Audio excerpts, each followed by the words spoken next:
So, today we're going to talk about what would happen if a meteor as large as the one that created the Colorus Basin on Mercury were to hit the Earth right next to Arizona's meteor crater. So, we all know that Mercury is a planet that is belted and beaten with a lot of meteors and asteroids that keep on striking its surface. So, it looks more like a corpse in the solar system because of the amount of asteroids and meteors that keep on striking its surface.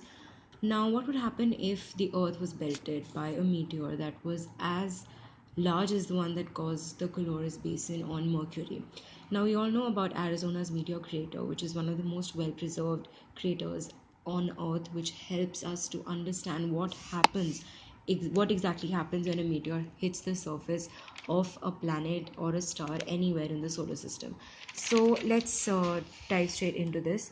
Now, what happens when a meteor first impacts is that there are shock waves emanating from the target point everywhere around it, and the energy from these shock waves moves through the surface, and it moves the rock upwards. So basically, layers of rocks keep on getting uplifted, and these shock waves move up the walls of the crater, and all of the rocks stop behaving as rocks and they become almost like sand particles as compared to the magnitude of the shock wave that can very easily be shifted and moved and uplifted.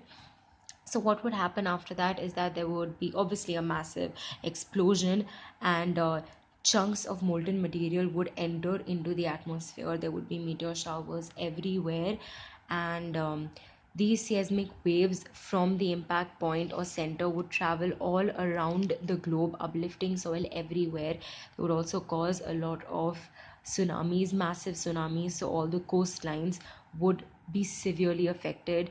LA, Las Vegas, San Francisco would vanish in a split second. Salt Lake City, Utah also would vanish in a split second, which basically means that it would affect everybody on Earth, and we should actually be thanking our stars, literally, that the Earth is not as belted as Mercury is, because if it was, then it would result in widespread destruction and